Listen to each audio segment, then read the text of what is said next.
Assalamualaikum warahmatullahi wabarakatuh. Waalaikumsalam warahmatullahi wabarakatuh. Selamat pagi semua. Pagi, Pak. Apa kabar? Ya. Terus kita sebelum kita mulai terlebih dahulu. Silakan pimpin dan kita doa. Bersiapkan. Sebelum kita memulai pelajaran, marilah kita berdoa terlebih dahulu. Berdoa dimulai.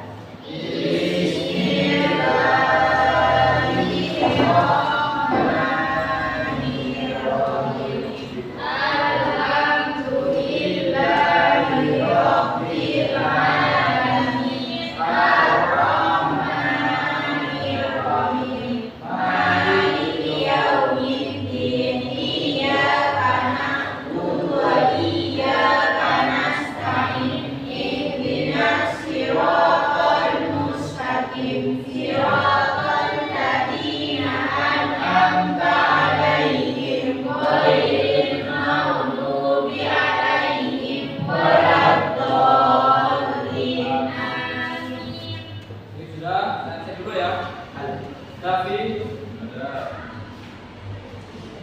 Lirin, Alia, Farah, Vivi, Jatul, Fadatul, Ain, Khairot, Ica, Nurul Hikmah, Fatih, Saiful.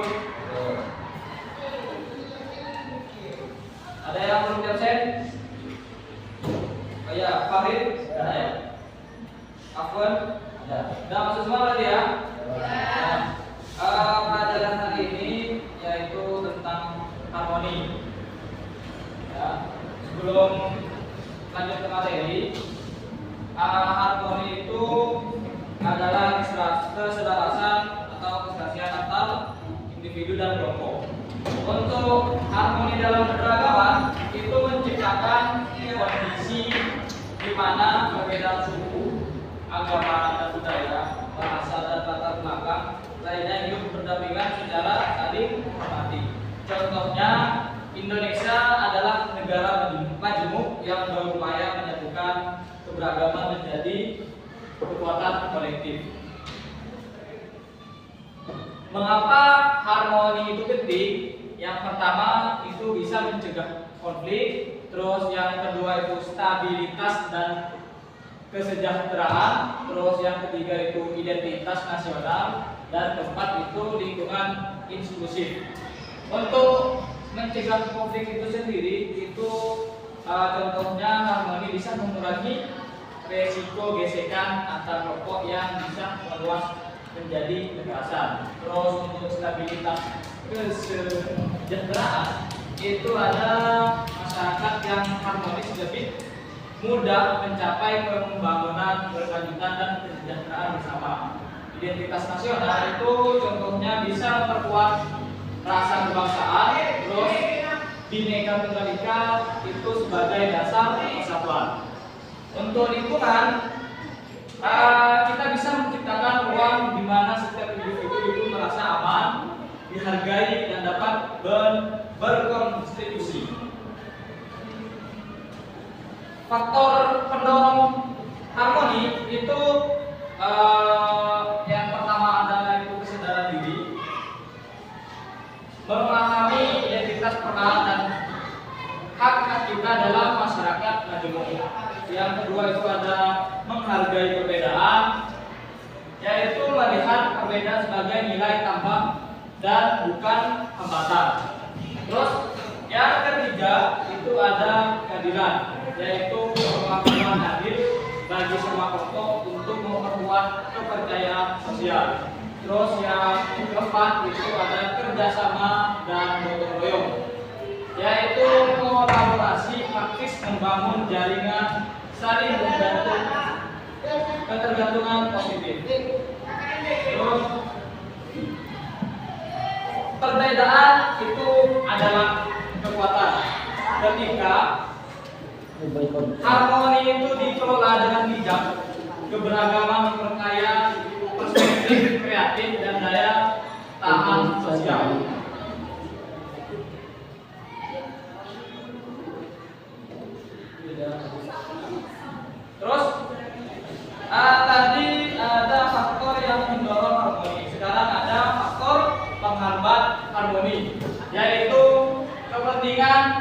yang berbeda. Contohnya itu ada persaingan akses sumber daya dapat memicu konflik jika tidak ada mekanisme distribusi yang adil. Yang kedua ada komunikasi yang buruk. Contohnya kesalahpahaman dan informasi salah memperdalam jurang konflik antara kelompok. Terus yang ketiga itu ada etnosentrisme dan eksklusifme. Sikap superioritas budaya sendiri atau penuntutan terhadap lain menghambat dialog. Terus yang terakhir itu ada kesenjangan sosial dan ekonomi, yaitu ketimpangan memperlemah solidaritas dan memicu ketegangan struktural. Itu adalah faktor penghambatnya. Terus cara membangun harmoni sehari-hari yang itu ada 3, yaitu di sekolah. Yang kedua itu ada di komunitas atau masyarakat, dan yang ketiga itu ada di keluarga. Untuk di sekolah ada menciptakan kurikulum inklusif, aktivitas lintas budaya, dan pendidikan karakter. Contohnya yang lintas budaya itu kayak study tour ke setiap budaya, kayak ada study tour Wali Lima atau yang lainnya. Terus kalau di komunitas atau masyarakat itu ada gotong royong, festival budaya bersama, ada ruang dialog rutin untuk mempererat relasi. Contohnya itu banyak, seperti kegiatan kalau di agama Islam ya, ada Islam Mi'raj, itu ada gotong royong untuk semua masyarakat. Terus yang ketiga itu di keluarga. Untuk di keluarga kita harus tanamkan rasa hormat, empati, dan kebanggaan atas perbedaan sejak dini. Ya, untuk di keluarga. Terus lanjut, ini ada dialog membuka pintu harmoni. Maksudnya komunikasi terbuka dengan empati dan yang baik meredakan kecurigaan dan membangun pemahaman bersama. Jadi setiap ada masalah, ada konflik, kita harus dialog bersama. Paham? Ya. Lanjut. Yang terakhir yaitu ada harmoni adalah tanggung jawab kita bersama. Mulai dari diri sendiri, yaitu bertanggung jawab atas sikap dan tindakan yang menghormati perbedaan. Terus membangun koneksi, aktif dalam kegiatan lintas kelompok untuk memperluas pemahaman. Dan yang ketiga itu ada usahakan keadilan, yaitu dorong kebijakan dan praktik yang memastikan akses dan perlakuan setara. Terus yang keempat itu jadikan keberagaman itu sebagai aset, karena perkuat narasi yang melihat pluralitas sebagai sumber kreatif dan ketahanan sosial. Untuk PPT-nya sudah sampai di sini. Sekarang saya ada tugas untuk kalian amati video ini ya.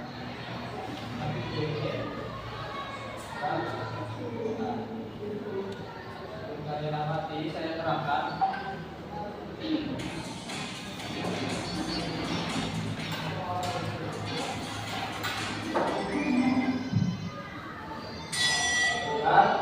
Sebelum kalian amati ini, saya terangkan tugasnya terlebih dahulu.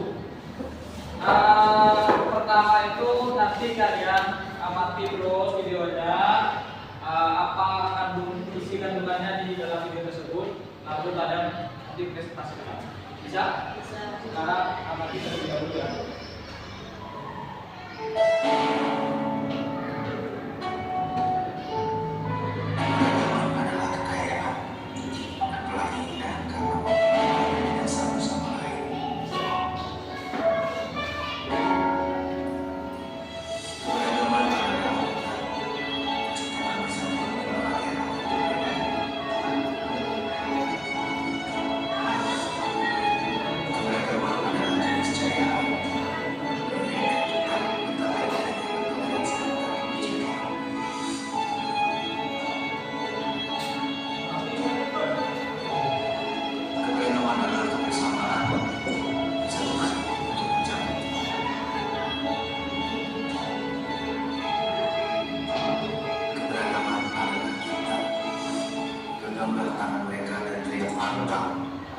Kalian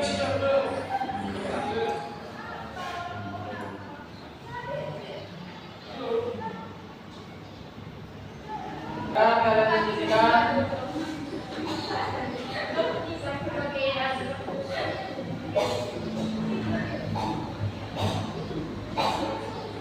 Sudah, silakan kalian diskusikan.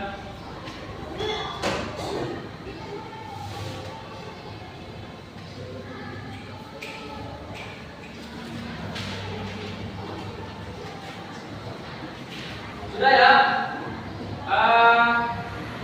Sekarang kalian presentasi hasil diskusi kalian untuk dari pengamatan video tersebut. Sudah ya. Silakan kelompok 2 presentasikan.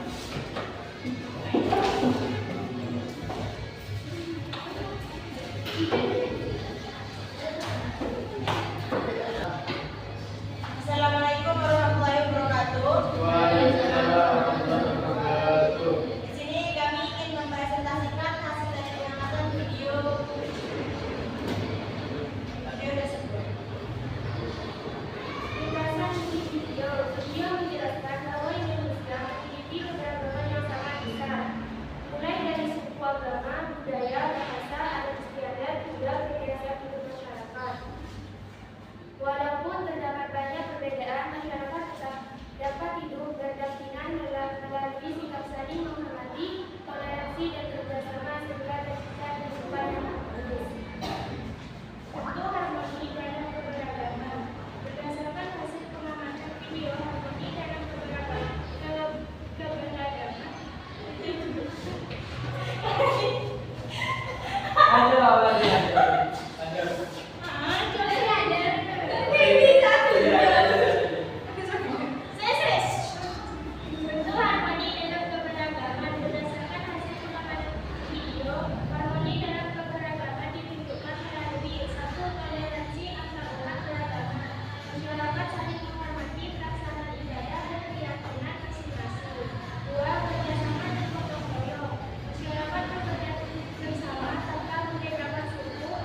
dan sikap saling menghargai. Ada lagi? Ya.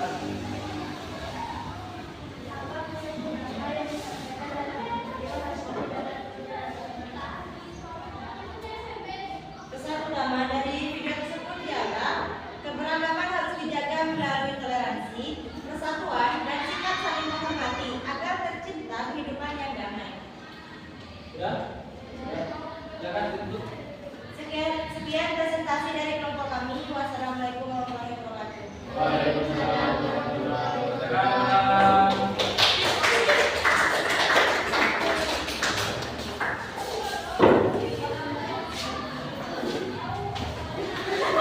Nah,